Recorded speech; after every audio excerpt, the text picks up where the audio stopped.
You are listening to the Visualising War and Peace podcast. In each episode, we look at how people have experienced, described, or imagined armed conflict in different periods and places, and we discuss the impact which representations of war and peace can have on us as individuals and societies.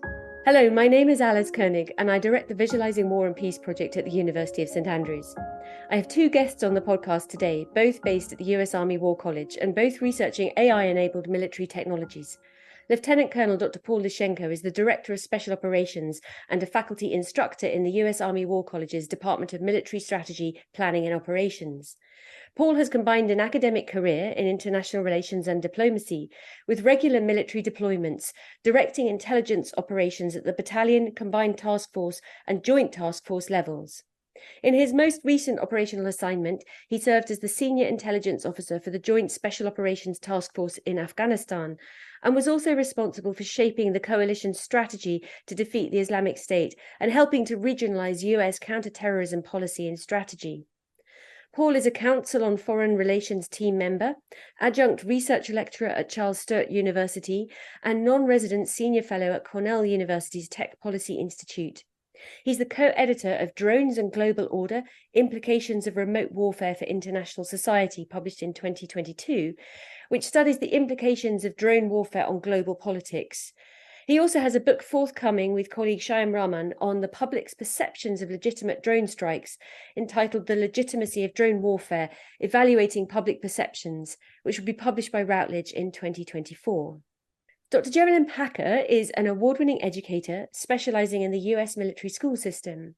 12 years ago, she transitioned into educational leadership, which enables her to engage in reflective practices and collaborative coaching with district and school leaders in the Department of Defense education activity. Skilled in strategic planning, professional learning, and data analysis, she partners with senior leaders to identify educational gaps and craft targeted solutions to improve achievement. Dr. Packer is currently a resident student at the US Army War College, where she's taking part in the Defense Senior Leader Development Program.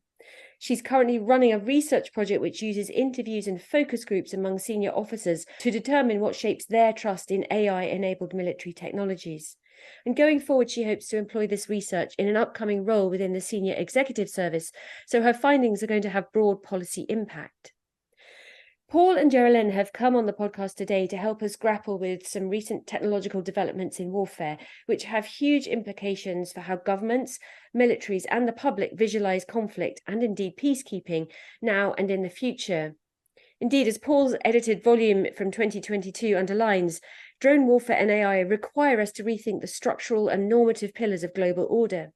So this kind of visualizing is hugely important. Paul and Jerilyn, many thanks for making time to talk to me today about this very big topic, and welcome to the Visualising War and Peace podcast. Thanks for having us, Alice. Happy to be here. Great. So I'd like to begin, if I may, with some broad questions about the evolution of military technologies in the last couple of decades and their impact not only on how warfare is done, but also how it's understood and planned and pictured or imagined. So, Paul, I wonder if you could get us going by just giving us a really potted history of the emergence of drone warfare. Again, thank you so much for the opportunity to be here with you, Alice, with Jerilyn, and then all your listeners around the globe. So this is a big topic, and I think it's interesting, too, that there's so much access to information on drones these days that anybody and everybody is an expert, to include my father, who has no understanding of what a drone is, probably never seen one, but yet he's got such access to this information. And so it's really important that we define what the capability is, what it isn't, and what it means for global security or not going forward. So where did drones come from? Well, this concept of extending operational reach for lethal fires delivered by an aerial asset in this case, or just persistence that this capability provides has been around for a century or more, right? So it goes actually back to the Civil War period, where we see Confederate and Union soldiers in the United States, at least, using the capability to provide overwatch of an adversarial formation. And over time, what we learned through the emergence of the aircraft is we can actually couple that capability with a weapon or array of weapons. And so we actually get the emergence of drones in the modern form around World War I, in World War II, when we're attempting to use the capability, the United States, that is, vis-a-vis Germany and the Axis powers, we start to mature the capability in Vietnam during the Cold War. And really, it was around the Yom Kippur War in 1973, where the Arab coalition of Syria and Egypt invaded Israel, that you get the sort of really modern armed and networked drone that was cross-pollinated from Israel to the United States. Now, of course, the most well-known drone that we have in the U.S. arsenal, at least, is the MQ-9 Reaper that's manufactured by General Atomics in California.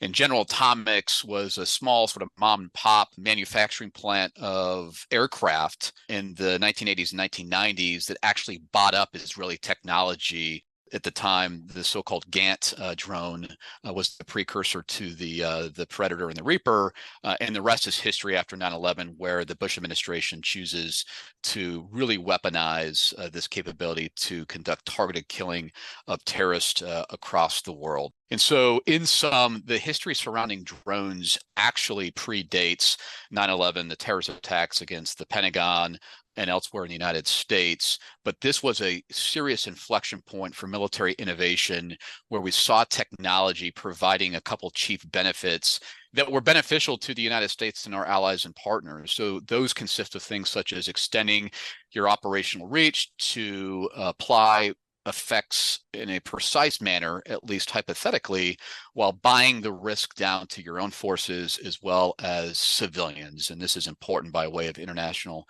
humanitarian law. In fact, the chief requirement for so-called jus in bello is to distinguish between combatants and non-combatants. And so the drone provides solutions for all of these considerations politically and militarily.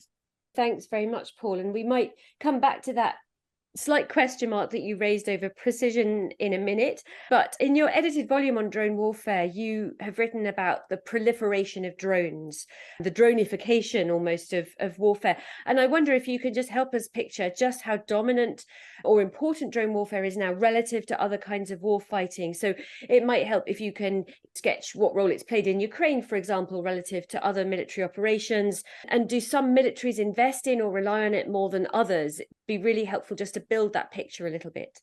Yeah, this is a really important conversation that cuts across different fields of international studies and research there, to include also the political economy of drones. So probably the easiest way to understand this is to think about why these capabilities proliferate in the first place. If we can establish this, then how have different countries and non-state actors used the capability and across the range of capability, to include the very capable armed and network drones like the Predator and Reaper, to the less capable but still very lethal capability in the TB2 Bayraktar manufactured by Turkey, to the commercially available, easily weaponized drones that are being used to such effectiveness by Ukraine and other countries, to include also non-state actors. And so how do drones proliferate? How should we understand this question? Well, in my research, there's really three core impetuses for drones, or mechanisms that would drive the proliferation of drones globally.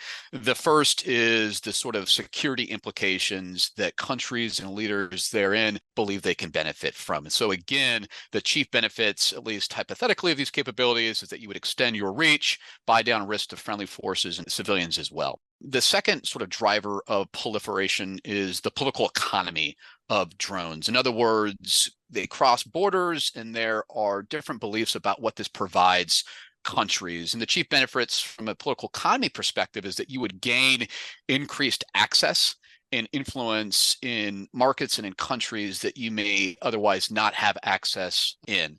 And so an example here could be China. So when China emerged in the drone marketplace around 2010, you saw a precipitous increase in the amount of drones that were sold globally. And again, this predated Turkey's emergence as a drone manufacturer that's gone above and beyond that. And the primary drivers here is profit and to gain influence across different regions of the world, whether it's Africa or whether it's there near abroad. So Turkey, for instance, is selling drones across to the Middle East, Central Asia, and down to Africa, and China's doing the same. The final, more normative consideration for drone proliferation is this notion of approbation or status. that we need the capability to signal to other states or other non-state actors that we belong in a certain club, the veritable drone club. And so this is very important for especially smaller states and even middle powers like Australia, a stalwart ally of the United States in the antipodes, that you would have the capability that reflects rightful membership and potentially, and more importantly, rightful conduct in an era of shifting character of war. And we also see the same dynamic among non-state actors, to include especially Hamas. Now, I'd like to pick apart this question of Hamas's drone program later on in this discussion, but suffice it to say here, the best evidence we have informs us that Hamas gains this capability, and relatively on its own accord, I might add, notwithstanding that Iran has sponsored a lot of its activities for several decades, but it gains this capability to signal to the Palestinian diaspora that it belongs as a vanguard for their pursuit of statehood, battling, as it were, a much more capable military in Israel and indeed Western powers. And so you see here three primary drivers of proliferation: security implications, we have an economic implication, and we have a status implication. And often these things, although I presented them in a discrete manner, come together to drive proliferation overall. So if we've established that, then what are the sort of intended benefits that drive countries' uses of the capability? And it seems to me that there are two primary ways that countries use the capability, and we can unpack this going forward as well. On the one hand, the capability is viewed as another tactic, simply akin to an AK-47, an M16, a tank, something that would be used in the heat of battle for a discrete and tactical military objective, the destruction of an enemy capability, the killing of an enemy combatant. This is the tactical use of a drone. The strategic use of a drone is much more comprehensive and deliberate. And I think some leaders, especially within the United States, have viewed it as a proxy for a veritable strategy, which we understand here at the U.S. Army War College is about synchronizing ends, ways, and means. And so viewed from those lenses, the end state is increased national security, defense of the homeland by playing the away game. We've heard from senior military leaders this week in our own curriculum that the best defense is a strong offense. And so the over-the-horizon component here is pretty important. The central ways and means become simply a missile and the use of drone warfare abroad in concert with our allies and partners who provide critical infrastructure to land, to refuel, to retrofit the capability. And this is the strategic use of drones. And so going forward, what I found is that it's very important to benchmark, especially casual observers of the capability, that there are different patterns of drone use that we often can see in terms of the tactical versus strategic use of drones. Okay, really very, very interesting there. That's a very detailed and very clear picture that you've just given us of this proliferation in multiple directions. Obviously, ranges of different drones, ranges of different uses as well. Just to round out our picture of drone technologies a bit further, can you give us a sense of how autonomous or semi-autonomous, or indeed people reliant, the more dominant drone systems tend to be? Absolutely. And so this is a really important question because for the most part, we only have semi-autonomous drones within our inventory, not just within the United States, but within our key allies and partners military as well, and indeed for non-state actors as well. And what that really means, and this breaches into a conversation about artificial intelligence and the way that the artificial intelligence can enhance capability, is that the human is still in or on the loop. Right, which is to say that the human has the ability to identify a target, to make a decision through a command and control process, exercising human agency and achieving what international jurists call dignity, which comes down to the ability for humans to wrestle with the moral, normative, ethical, legal implications of these capabilities, right? And so even if you take a look at the most advanced drone in the world, the MQ-9 Reaper, this thing is at most a semi-autonomous drone. In other words, it can fly potentially on its own through GPS waypoints that have been pre-programmed. But when it comes to applying lethal effects for any tactical task, whether it's destruction, disruption, or defeat, which is important against terrorist organizations for U.S. perspective, the decision to launch ammunition still resides with the commander. This is really different, of course, as you know and written about, from the fully autonomous, so-called lethal autonomous weapon systems, or LAWs.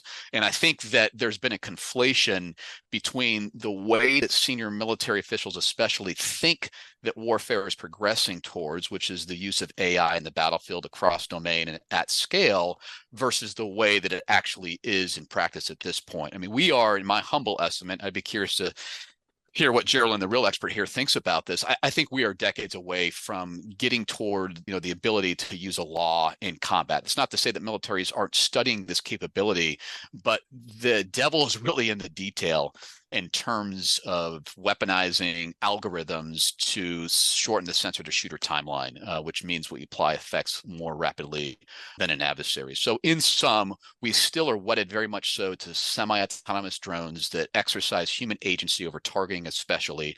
There is a belief and movement afoot to move towards lethal autonomous weapon systems. And assuming we can ever get there, which I think is probably likely, the DoD policy, or Department of Defense policy, which actually is codified in Directive 3000.09, states that the United States, this is policy at least, will never actually outsource the ability to target and make targeting decisions to an algorithm. Really, really interesting. That's helped clear things up on the drone side at present, with that question mark over how near or far lethal autonomous weapon systems are from us at present. But that gets me turning to Jerilyn. Your research looks specifically at AI-enabled military technologies, and I wonder if you can get us going by just helping get to grips with what exactly falls into that category. Sure. So I think Paul did a really good job of describing the drones, the unmanned aerial vehicles. Now, those can be used for, surveillance, they can be used for targeting, or for striking, which is under what we just talked about with the LAWs, the lethal autonomous weapons systems. But the broader category of that, those drones fit under a category that's called autonomous weapons systems. And what that is drones is a type of system that once activated, they can engage targets with or without further human intervention. And so really where that line that Paul was discussing, where that line falls is, where does that human intervention lie? Can the machine be more in control, or is the human more in control? But that's one type of AI-enabled military technology. Okay, and in what way does AI then complement or enhance traditional military technologies? Paul's already indicated that there are limitations. It's a long way off in some senses. Can you flesh out a little bit more what the limitations of AI currently are? So AI can complement military technology in many ways. I think the three primary ways that it will complement is through, one, efficiency and speed, because artificial intelligence has the ability to process and analyze vast amounts of data at a far faster pace than humans can, which means that in the moment, humans are able to make faster decisions and have faster response times, which, when you think about the context of military operations, that time is crucial. So that's one of the major assets that AI gives to technology. Another way that it complements military technology is through precision and accuracy, depending on the quality of the algorithm, because I think one very important point here is that artificial intelligence is only as reliable as the data that it's based on. But depending on the AI algorithms, especially in things like targeting or intelligence systems, if those algorithms are high quality, they can truly enhance the precision in both of those areas, targeting or intelligence, which could lead to reduced collateral damage because they can actively identify targets and they can also calculate optimal attack vectors in that sense. Mm-hmm. Another way that AI complements military technology is through the use of autonomous operations. Now, I know that we've said many times here, we may be a long way off from LAWs, but AI does enable the use of other unmanned systems like drones or like autonomous vehicles that can be used for surveillance or logistics, or even in some situations, some combat missions that would reduce the risk to human soldiers. So there are many opportunities for us to take advantage of the benefits of artificial intelligence, but it really does come with some limitations. And I know Paul has outlined some, but I'll give a couple other limitations. One is the lack of intuition and judgment. AI, again, it's based on data. It's not an actual human. AI lacks that human intuition and also the moral judgment that we as humans have. And when you think about combat situations, a lot of times those can be complex and they can be ethically ambiguous. That's a limitation that is held by the artificial intelligence. Another limitation that we have to consider is the ethical concerns. When we're looking at, particularly in these hybrid systems, if we use AI in either autonomous or hybrid situations, it really raises significant ethical questions, especially concerning accountability for decisions that are made by the AI system. If things don't go as planned, who's responsible? Is it the human operator? Or is it the machine? Is it the developer of the machine? So these are some ethical questions that raise concerns, I think, in the public opinion as well. In order for policy to be passed to make some of these AI technologies possible or use of it possible in the military context, that public perception is going to be very important. So the ethical and legal concerns of AI really will have a limiting factor on the use of it.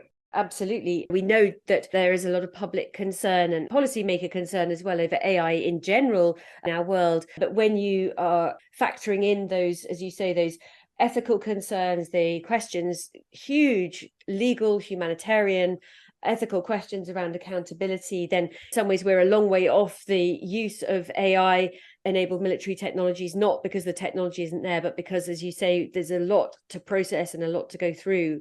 So Jerilyn, your research looks very much at this human technology interface, and you're interested in one particular challenge of integrating AI into military operations, and that's the issue of trust. How much or how little military personnel and indeed strategists trust AI technology. I want to hear a bit more about that in a minute, but I wonder if you can first give us some concrete examples of AI systems that will help us picture the intersection between AI and military decision making. So just to help us understand how much input the intelligence from AI might have in different contexts relative to human decision making.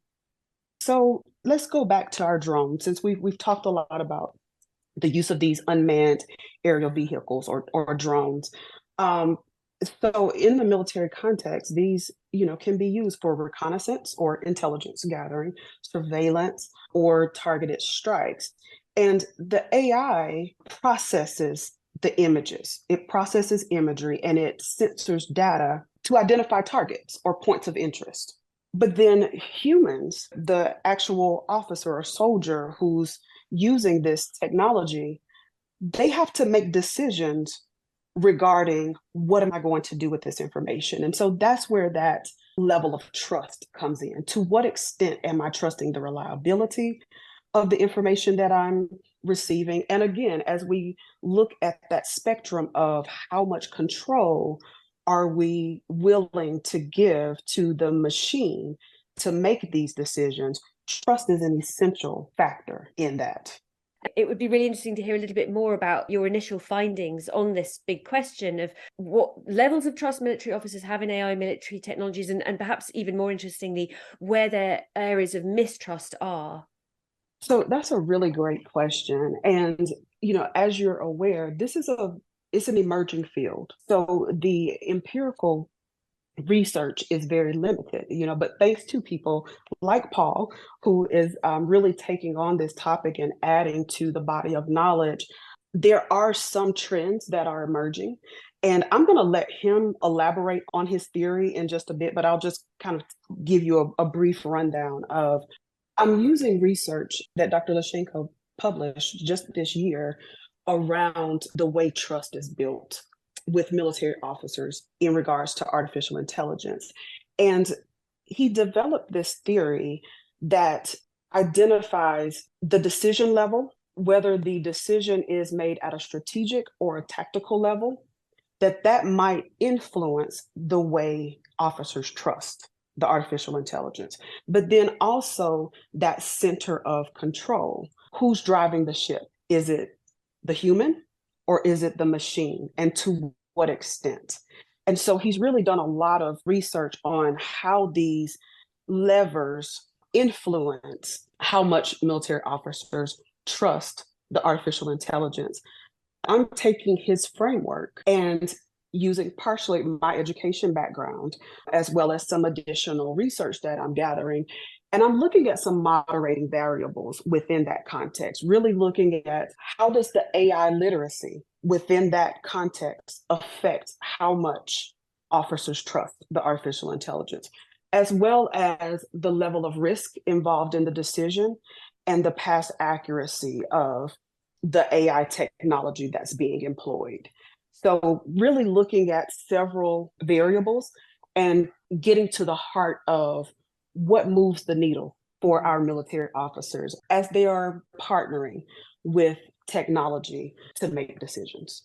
Yeah, so I think this is a really very important topic that my research agenda is growing into. And as an educator here at the War College, I'm inspired every day to come to class because the complementary effects that the sort of qualitative research that Jerilyn's doing in her project, coupled with the quantitative, real empirical research, is going to make both of our work powerful. And in terms of a methodological point to make, this really shows the value of a mixed method research design to get leverage over a very multidimensional and complex topic, which is trust. And trust, as we've defined it in this research, comes down to expectations of reliable performance for capability and algorithm, in this case, over time, based upon shared goals. I mean, this is the textbook definition that technologists will take a look at in terms of AI technology. And so I think we have to take a step back and say, okay, so what are the key research questions that are driving both Jerilyn and me in this direction? On the one hand, there's a very tactical but very important consideration of the factors that go into technology, how the technology is used that shapes military attitudes of trust, and as Jerilyn stated, will increase the propensity, the faith in partnership, this concept of so-called human-machine teaming. The other question, which we both dialogue with, is to what extent really is AI changing the trajectory of future warfare?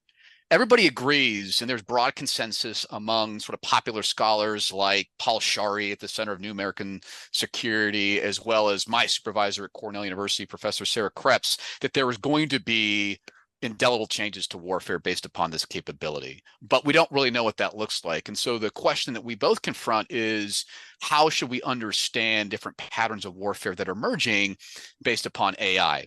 Let me start with the former question that builds on Jerilyn's before diving into the latter. So what shapes shoulder trust in AI?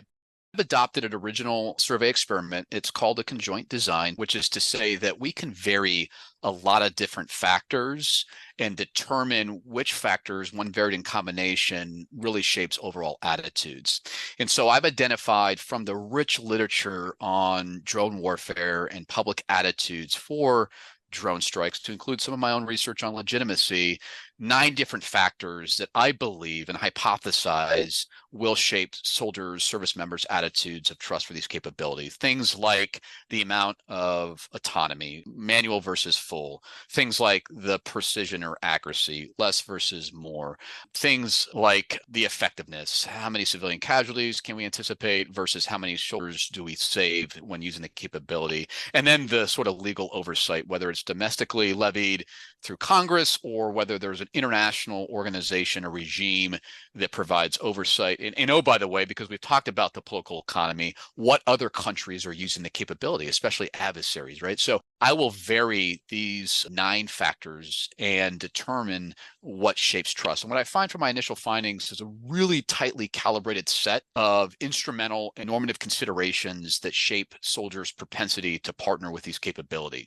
And so what I find when surveying officers at the U.S. Army War College and U.S. Naval War College in Newport, which is not a representative sample of the military by any stretch, but a very rare, convenient sample that gives us some understanding of attitudes at the senior level. And oh, by the way, probably a hard test because the more mature age, growing up, not as millennials for the most part, we may be primed to distrust the capability, right? And so I think this is a really good test for this theory.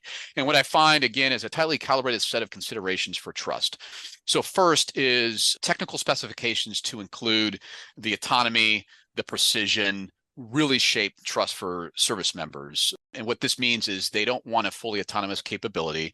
They want what we call a mixed initiative capability, that we can toggle the algorithm both on and off. And of course, they want high precision, which means our false positive rate is less. I also find that the perceived effectiveness of the capability is very important. In fact, it's the most important shaping factor of them all. And here, I think that war ethicists and people who study this closely from a normative perspective ought to be heartened, because what I find is that the most important consideration is collateral damage. Officers at this level want to reduce civilian casualties to the highest degree. But on the other hand, they also want to protect friendly forces. And so what you get is an integration of competing moral logics that people like Yanina Dill at Oxford and others have identified in terms of drone use generally. And then finally, and really interesting, is that officers at this level will trust capability more when there's international oversight. It's not to say they don't appreciate congressional approval and legislation for these capability and policies within the United States, but what they really want is some international standard of conduct, a norm that would govern our use and give us some comfort that other countries that are developing the capability are going to use it in kind, which I think dialogues with the recent conversation that President Xi and President Biden had recently in San Francisco over these AI technologies. And so again, I find that trust in these systems, and this is all sort of initial findings, is based upon sort of moral and instrumental considerations that we have drawn from the drone warfare literature. Just want to piggyback on that, because Paul and I have talked a lot about his research, which is truly fascinating to me, because the entire world is grappling with artificial intelligence right now. You know, it's not just in the military context, but it's in the private sector, it's in the education sector, in the economic sector. We're doing a global grappling at this moment. And his research is so robust and is so insightful, but the educator in me can't help but ask why. Yes, I see these correlations. I see that, you know, these are the factors that are, you know, influencing the trust, but why? I really want to know, how are they thinking about the artificial intelligence? How are they thinking about the decisions? What thought processes are they going through as they are preparing to partner with this technology to make the decisions?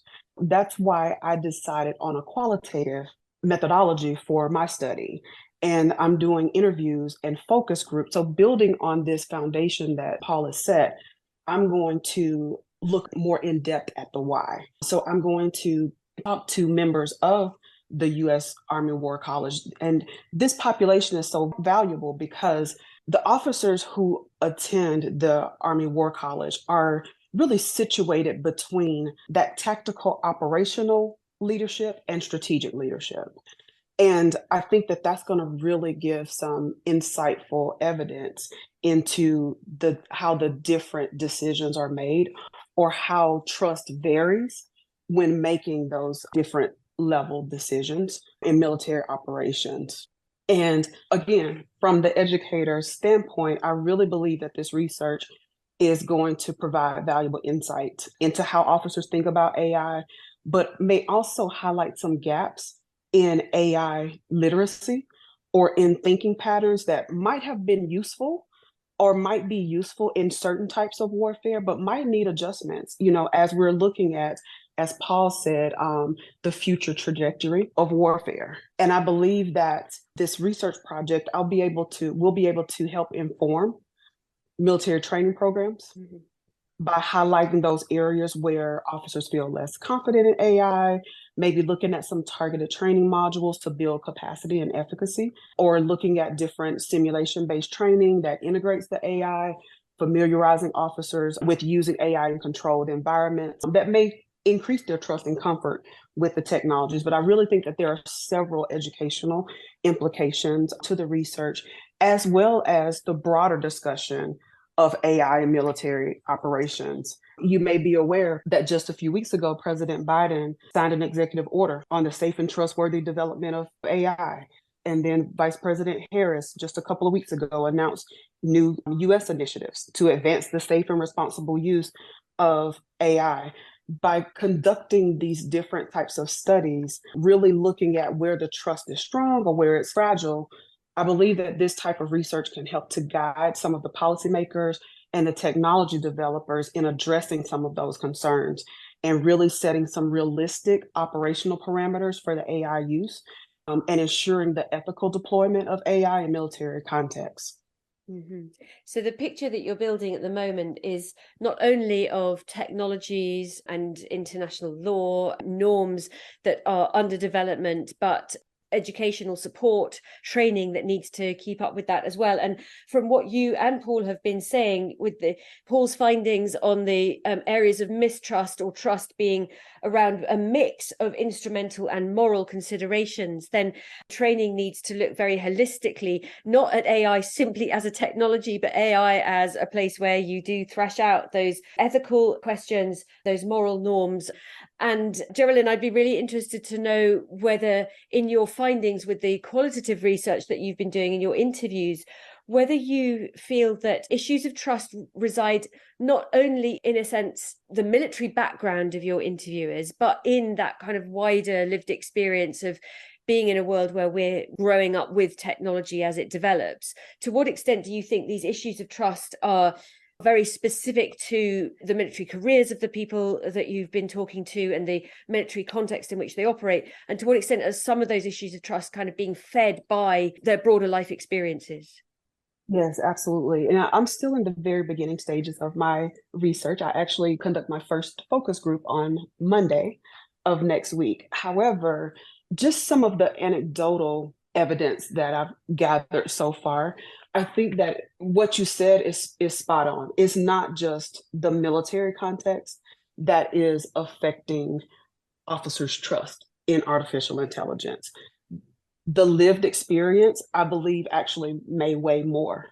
I'll be curious to see what the research shows, but I believe that the lived experience, the background knowledge, where people are situated generationally, the previous experiences with AI, either successful or unsuccessful, I really think that those are the deeper factors that are driving that trust. Yeah, absolutely. And just thinking a bit more about that slippage, that bridge, I suppose, between military experiences and wider lived experiences. In a minute, I'll ask Jerilyn a bit more about public trust in AI, not just military trust in AI. But Paul, it would be really interesting to turn that question to you, specifically in relation to drones. So you've got an edited volume coming out very soon that examines public perceptions of drones, specifically how the public views their legitimacy and how that might in turn then affect different countries' policies, their use, their investment, how it might influence global governance of drone warfare. As I understand it, public debate around drone warfare has revolved around several issues. We've seen the rhetoric of precision strikes, which has made drone warfare sound more targeted and less destructive than actually it sometimes is in reality. So we've also seen people starting to question that rhetoric. There's the emergence of drone swarms, which has led to debates about killer robots, with the spectre of lethal autonomous weapon systems really terrifying people. And then the relative lack of risk in launching a drone from a distance at a desk, compared with its often devastating impact on the ground, has obviously generated a lot of debate about the ethics of drone warfare, as you've already touched on. So I wonder if you can say a little bit about the different ways in which drone warfare is widely visualized today outside military communities. So on the drone piece, in my research, I have attempted to problematize the so-called moral norms that underwrite intuitions for legitimate versus non-legitimate, as perceived by observers, drone strikes. And what I found in a recent policy piece is that there's really three leading moral norms that govern intuitions for these strikes in terms of legitimacy. One is deontological consideration, which is to say duty of care to civilians. And this is drawn in large measure from some of the really unique cutting-edge research that Yanina Dill is doing at Oxford University. The other sort of moral norm flips that on its head and talks about the consequentialist or outcomes-based measures for legitimacy. And this is the notion that Bradley Strausser has talked about in his work of the obligation to actually use these capability, the principle of unnecessary risk, that because we have the capability, we ought to use it to protect our forces especially. And then finally is this notion of martial virtues that govern the sort of idealized image that we have of warfare. And this comes down to things such as battlefield heroism, courage. Putting yourself at a liability to be harmed is the central benchmark for legitimate operations. And of course, this is the argument from people like Neil Rennick, my colleague in Copenhagen, who came out with a book called Asymmetric Killing, that although militaries want asymmetry on the battlefield to put adversarial forces at a disadvantage, drones actually transition into morally problematic killing because you're removing the unalienable right to self-defense. You're not giving anybody any notice of a strike. And oh, by the way, the risk reciprocity between those targeting and those targeted is virtually non-existent, right? And so this is morally problematic. In my research using survey experimentation, both the United States and France, I find that the moral intuitions that govern legitimacy outcomes are a lot more complicated than simply one versus the other. And that when you vary the use and constraint of drones, again, as a tactic or strategy on the one hand, or governed by nothing more than a state's own prerogative or with oversight from the United Nations or regional bodies as well, when you vary use and constraint in these ways, you get interesting outcomes for the way that moral norms shape attitudes and perceptions of legitimacy. And as one prime example of my own research, this is the case of US drone strikes abroad or French drone strikes in Mali. Now, of course, France has withdrawn from the Sahel this last year or so. But when I was doing my empirical research, it was the only other country besides the United States, great power at that, that was using drones beyond the immediate borders and regions, which meant that it was also another useful sort of comparative case study. And what I find is very clearly both countries and citizens within these countries prefer unique patterns of drone warfare. The United States citizenry prefers the notion of over-the-horizon drone strikes, that we can use it as a strategy with limited to no oversight from the International Society of States. This is what we term over-the-horizon drone strikes. Whereas the French ascribe very clearly to this notion of a French model of drone strikes that uses the capability as a tactic with multilateral oversight provided by not only the United Nations and security resolutions, but also from regional bodies such as the African Union. And so I can show very clearly that legitimacy outcomes are shaped by the way that countries use and the way that they constrain these drone strikes. It gets a little bit more complicated in terms of underlying values and beliefs, or so-called micro foundations, that we can pull out through this experimental approach. But what I find consistently across both countries, ironically so in the case of the United States, is that both countries and citizens within these countries, they prefer international law as a way to benchmark legitimacy, which is quite ironic if you think about it from the U.S. perspective, because for the most part, U.S. drone strikes in the over-horizon capacity are actually breaching other countries' sovereignty or territorial integrity, which flies in the face of the chief norm of international relations, international law. But nevertheless, I see this as an important mediating effect. The other thing that's really important as well here is the implications for civilian casualties. So what I find is that notwithstanding the civilian casualties, in other words, if there is or there isn't a civilian casualty, French citizens, again, as the only other country that uses this capability beyond its immediate borders and regions, will prefer the sort of tactical use of drones with multilateral oversight. Civilian casualties as a thing are just bad, and it doesn't have any bearing on whether or not they'll shift their preference for a certain model of drone strike. Whereas US citizens have this sort of ex post facto reasoning where they prefer to do drone strikes how they want, where they want, with what effects they want to achieve, unless or until there is a civilian casualty, at which point they would want a more constrained model of drone strike with international governance. And what that tells me is that US citizens generally want their cake and to eat it too. that we want freedom of maneuver to conduct actions as a global hegemon, but only until the actions go awry or we're affected ourselves. And then the final point I would make here is that one of the things I do in my research, which is driving forward the conversation on drone warfare, is I actually adopt legitimacy as the dependent variable. For the most part, in public opinion research, we take a look at attitudes of support and approval, and we make this assumption, it's often implicit, that this is the best benchmark for attitudes that we have in this context. And yet, we know that public officials and military leaders often talk in terms of legitimacy and rightful conduct.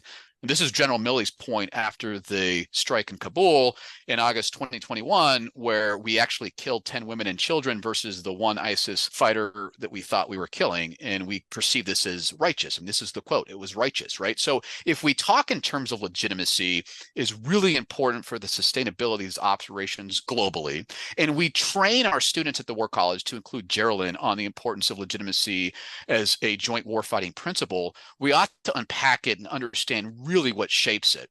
And so using legitimacy as a dependent variable is quite novel. It's not without problems that I contend with in the book that's forthcoming, but that's the way I think we should think about intuitions and how they're shaped based upon the sort of use and constraint of these capabilities.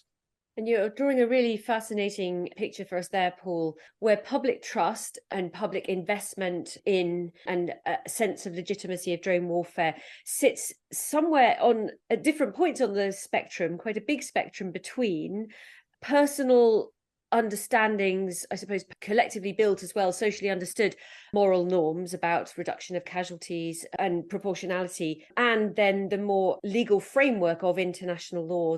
So somewhere between these instinctive natural laws and frameworks of international law. But these issues of trust hover along that spectrum, which is a really fascinating thing to keep thinking about. That it's important to understand that this finding from my research is consistent with other moral psychologists and philosophers about the way that people integrate different moral logics when they are forming their judgments. And this is basically intuitions, right? So-called fast and slow thinking, that we would think in terms of instrumental considerations, but also moral considerations. And so what I find is really consistent with the body of research for the use of military force, generally speaking. The other point to understand is that we often think about drone warfare as a function of the platform, the Reaper, the Predator, the Barracuda, the Chinese DJI. We think about drone warfare as targeted killing only. We think about drone warfare in the context of irregular warfare, which is to say counterterrorism or counterinsurgency. What we do in the book, which is an original contribution, is to say, no, drone warfare is the variation of use and constraint, these key empirically observable attributes that ride above the type of warfare or the sort of mission that you're conducting. And when you think about it that way, you can actually see how there's emerging patterns of drone warfare that differ drastically from the United States's, right? So we've already talked about the French model, but there are other emerging models that are used by countries like Ethiopia. Ethiopia uses drones against political opponents to stamp out political violence and dissent. That's a wholly different model than how the United States conducts these operations, or the French. And so we have to be a little bit more sophisticated when we talk about what drone warfare is. And our minor contribution or big contribution is to say, think about it in terms of the way that political officials and military leaders want to use the capability and how they constrain it. And when you do that, you can see very clearly the emergence of different models of drone warfare globally.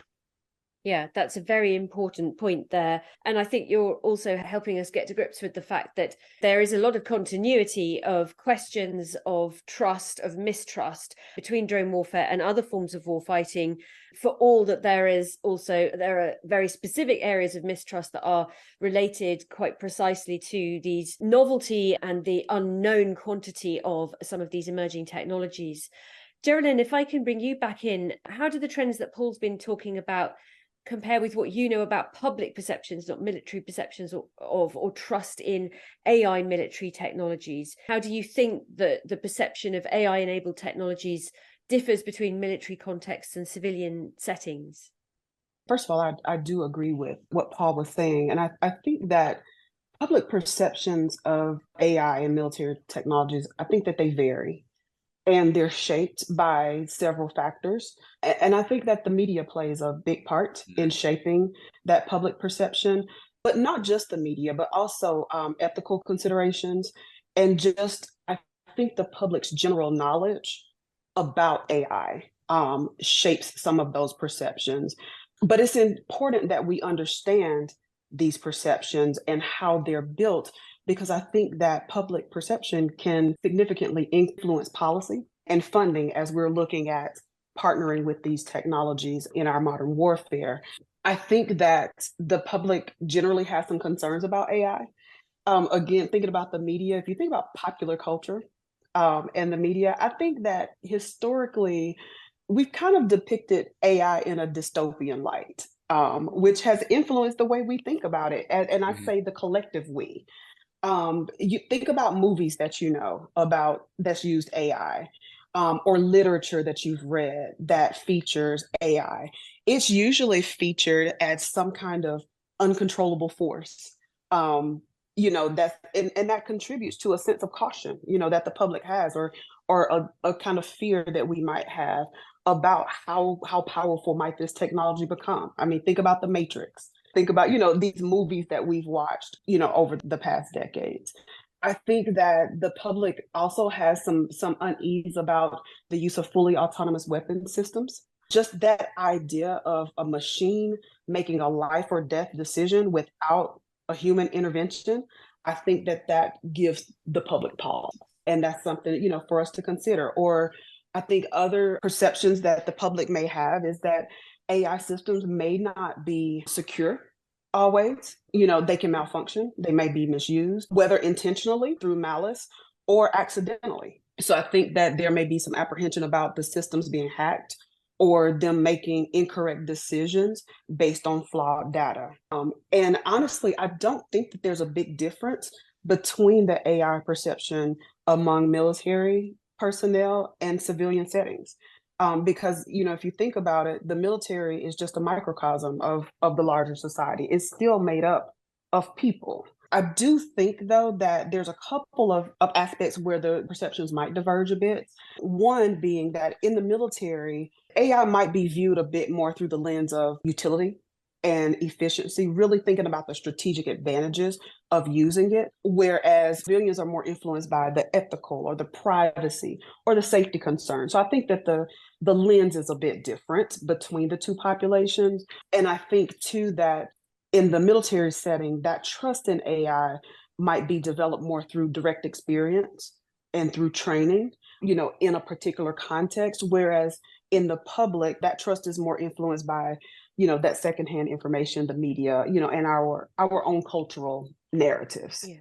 Can I jump in there? Because I want to foot stomp just the incredible answer that Jerilyn just gave you. She's absolutely correct, right? And so now, having studied the question of public attitudes of trust recently and published on this, but also being here and studying military attitudes, I'm seeing a lot of consistency in the empirical research. So on the one hand, we ran a study at Cornell University about public attitudes for AI cross-domain. Again, driverless vehicles, police surveillance, all that. And what we found was 4 principal mediators for trust, to include the fear of missing out, the calculation that you could always opt out of capability, not use it anymore, the efficiencies that Jerilyn talked about, and then furthermore, optimism that this was going in a way that was for the public good. When you set that against military attitudes in a recent survey that I just ran, again, experimental, what I'm finding is that the fear of missing out in the context of the military is more akin to an arms race that may be emerging, that puts the United States at a disadvantage if we don't equally pursue this as our adversaries are, or at least we can believe they are, right? And then furthermore is education. The more education that our officers have, even at this level, so people like Jerilyn with a doctorate, the more questions we have that would reduce the amount of support and trust we have. And that's the final point, is that there is a real paradox in attitudes of support and trust that I am seeing among both citizens as well as soldiers, that they would support the uptake of a capability, but not trust it. Mm-hmm. And so in the military context, what that leads me to believe is that the narrative that our senior leaders have about the future trajectory of warfare is being inculcated, whether it's conscious or subconsciously, by our officers. And we're going to support the uptake of capability at different tactical, operational, strategic levels, but we actually may not trust it. And I see the same consideration among citizens who potentially are even less well versed in these capabilities than military officers at the level we study. And so Jerilyn's absolutely correct that we are a microcosm of the United States. And because of that, my intuition, empirically, the theoretical expectation I have is that we're going to see consistency in attitudes of trust and support, even the differences between the two. Mm-hmm. A really fascinating observation there, that you might support the implementation and the development without fully trusting it. And that has huge implications for how we visualize future war and for how we visualize the levels of control we might have over future warfare. And that brings me on to another question for you, Paul. Jerilyn made a really important point just now, that lots of stories in the media and in popular culture have represented AI and other technologies as well in very dystopian ways, and have taught us to mistrust and to fear a little bit. But your 2022 edited volume, Paul, does actually put some flesh on the bones of why we might be very, very wary of the world order, the global order implications of drone warfare, the kinds of impacts that drone warfare is already having on global order. And I wonder if you can just talk us through that a little bit now. What aspects of global order are particularly challenged by the proliferation of drone warfare? So the question about global order is really an important one. And to the extent we make a contribution in the book, which I think we do, is we take the conversation on drone warfare from one about proliferation, one about effectiveness, and one about the normative implications, all of which are important and are contestable in their own right. But we say, okay, we ought to think about the implications for drones on global order, assuming that there isn't such thing as a global order, because, you know, we can't view it ontologically. We can't feel it, we can't see it, but yet we talk about global order as if it's consequential. Indeed, we're increasing capability for Ukraine from the United States because Russia is undermining the liberal international order.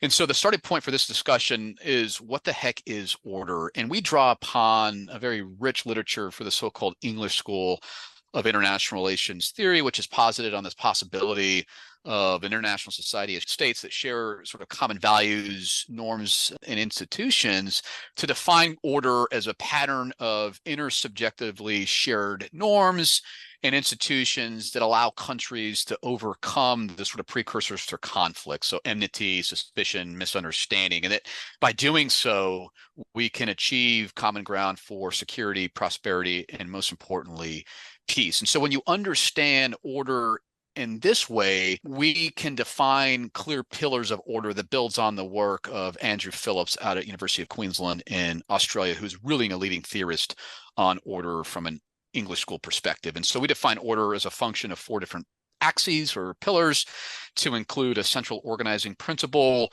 an intended outcome, institutional framing, and finally the distribution of capabilities. And when you link this typology to what we know to be the case structurally and normatively within the global order, what we find is that hierarchy, a hierarchical structure of international society, is really the central organizing principle, that sovereignty or sovereign equality of states, territorial integrity, is a sort of intended outcome or purpose of good that Phillips talks about, and that international law and the diffusion of capabilities is what we mean when we talk about institutional framing and the distribution of these capabilities globally. And from that, we can see that it's not all bad for drones. Drones actually have sort of complementary and contradictory effects on these pillars of order, both within the pillar itself, but also across pillars. And so take sovereignty for interest.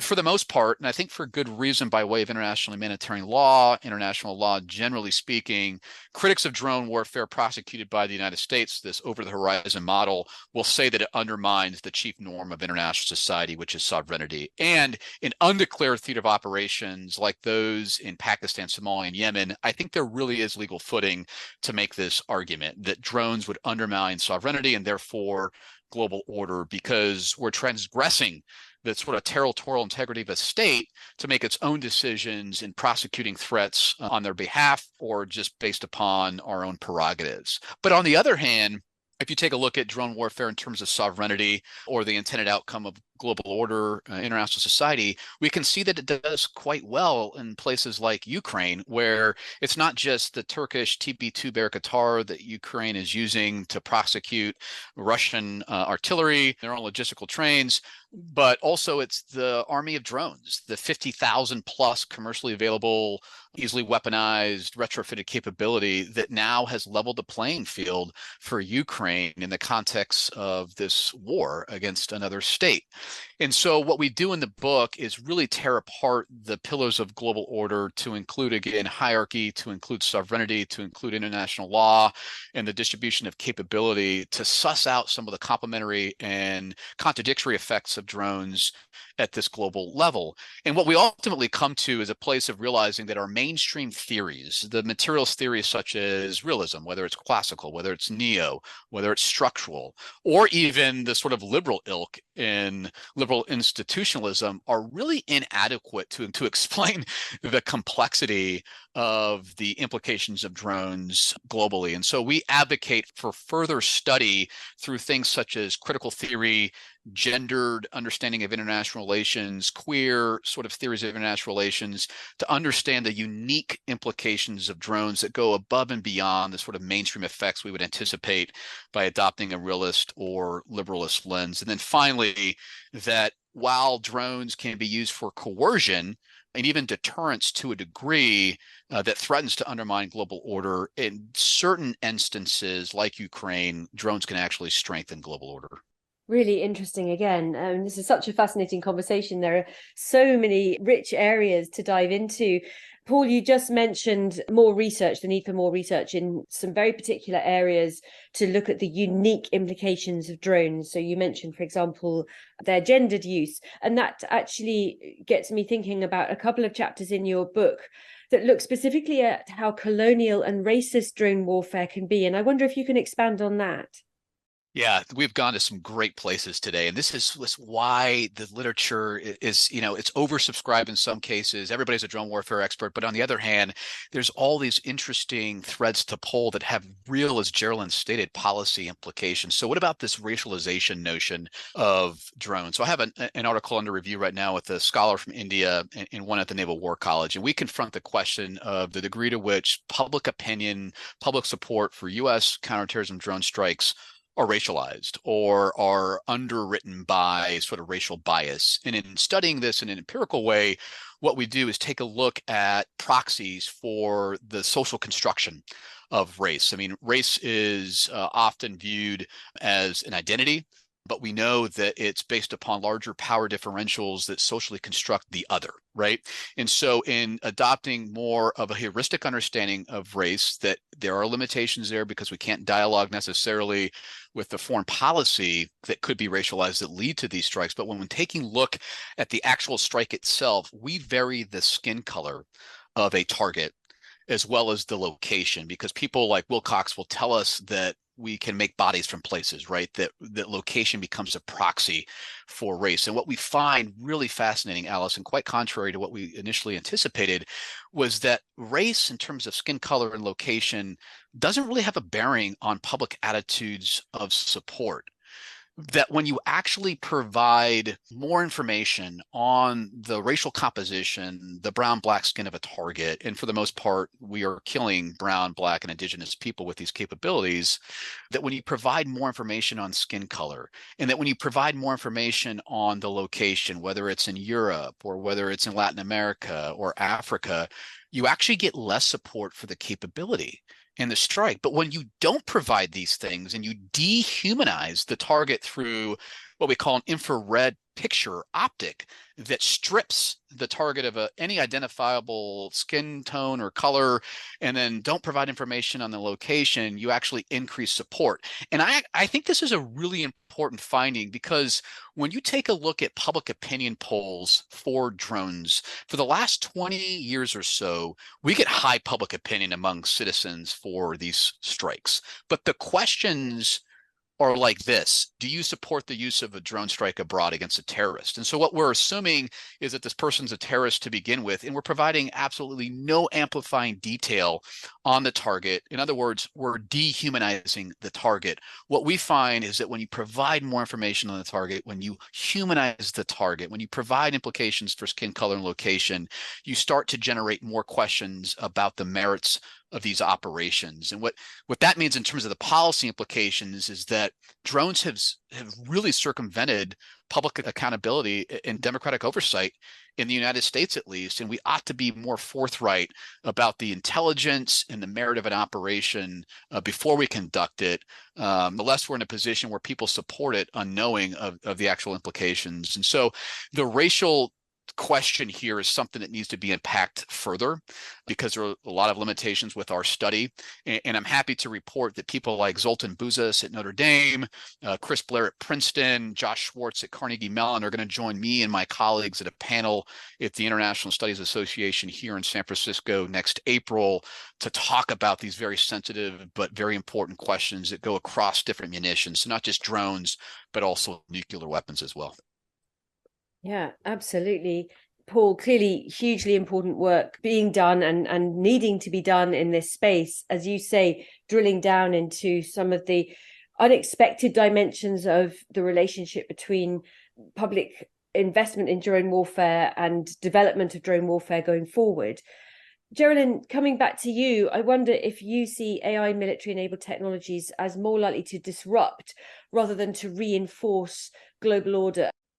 That's a great question. I think that Paul brought up so many important points that must be considered. And I don't know that I believe that it will disrupt the global order, but I believe that it may spark some necessary conversations. I believe that in looking at the world in the way that Paul just described and humanizing these concepts, I just wonder if it may lead to us having some of those difficult conversations in other ways as well, truly getting at the heart of that global order that affects other aspects than just military. And of course, coming from my position in the education system, I'm really thinking about, the way that we approach those same concepts in the education setting as well.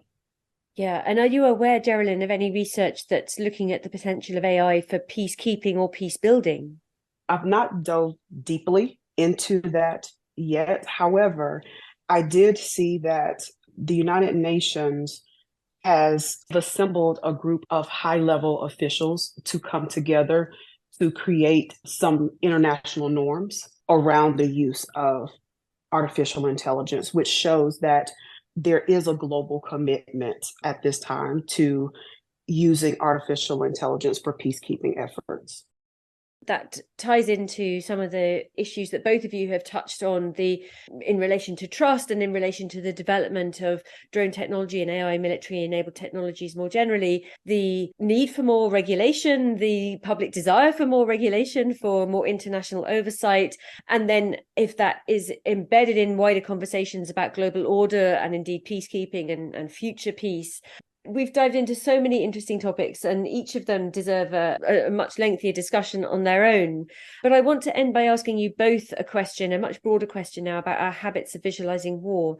So Paul's research has drawn attention to some of the ways in which drone warfare has challenged traditional habits of visualizing war. As he noted earlier, drone warfare sometimes sits in tension with these so-called martial values. It has been called post-heroic or riskless warfare because, at least from the drone operator's perspective, it's less kinetic than more traditional warfighting, and sometimes, although not always, desk-based. As you've also noted, the asymmetry of drone warfare, where one operator can cause extensive damage to many people, has also been problematized in lots of ways.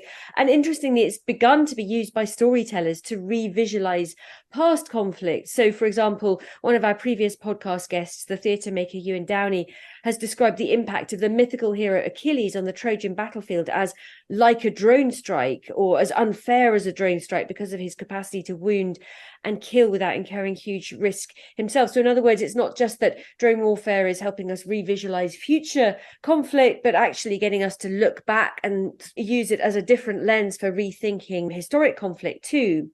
So I'd be really interested to hear how both of you think these new military technologies will change how we visualize warfare, not only from a tactical or a strategic point of view, but from a broader cultural storytelling perspective. So Paul, starting with you, how might new military technologies impact discourses of human agency, leadership, gender, vulnerability, and maybe even the fog or the clarity of war? Yeah, it's a really important question. And I think that we're seeing here is a connection of the past with the present. In other words, going back to the future to adopt different imaginations that were used by the Greeks, for instance, in mythology, to explain things that are quite new, novel, scary, unsettling for people to think about. So what does that look like in terms of the research that Jerilyn and I are tackling from different sort of methodological traditions? And so she mentioned earlier this theory that I built that attempts to allow us to understand the future trajectory of warfare based upon variation in the tactical or strategic decision-making that we outsource to artificial intelligence on the battlefield versus the sort of human or machine control. And what I'm seeing is that there's actually an intersection with Greek mythology to explain how we think these capabilities are going to operate on the battlefield. And so this notion of Centaurian warfare, where you would have the body of a man or a woman on top of the legs or the torso of a horse. This is the so-called tactical decision-making of AI with human oversight. Or on the other hand, Minotaur warfare, which is another Greek creature from ancient mythology that attempts to explain quite the opposite, which is to say an animal's sort of head and torso over that of a human body. And so what we see here is the adoption of rather arcane or older ways of understanding and visualizing the world, templated on top of modern day and cutting edge technology to attempt to explain these patterns of warfare that may transpire based upon the adoption of these novel capabilities. That's what I'm seeing as it relates to AI in the battlefield. And actually, I'll be honest with you, it's a little bit different from what I've understood or thought about in terms of drone warfare. I think the Achilles example you bring up is really fascinating, but I find the way of visualizing AI on the battlefield through Greek mythology to be very helpful in understanding the way this could go. Fascinating, particularly to me as a classicist who this morning was teaching about the Parthenon on the Acropolis in Athens, which uses centaurs and lapiths to model and memorialize a historic conflict between the Greeks and some others. And the centaurs are others in that narrative. They are not Greek, they're not human, they're the barbarian type, they're the savage, they're the other. So it's really interesting that there might be this kind of twist in centaur mythology, and where in fact that becomes more of a norm rather than an exception. But we're still in the process of navigating between that exceptional nature to that kind of more normal sense of future conflict. Jerilyn, do you think you can imagine war or indeed peace storytelling in the future that revolves around AI as the main agent or even the main hero? You know, Alice, I have to tell you, I was an English teacher for several years, and this question has my heart so happy. Right now, I'm just thinking about all of the different ways that AI can be the protagonist in the story. But I do think beyond just that, when we think about drone warfare and what seems to be a riskless undertaking, I think that it can lead to narratives that portray a detachment from the traditional heroics of warfare.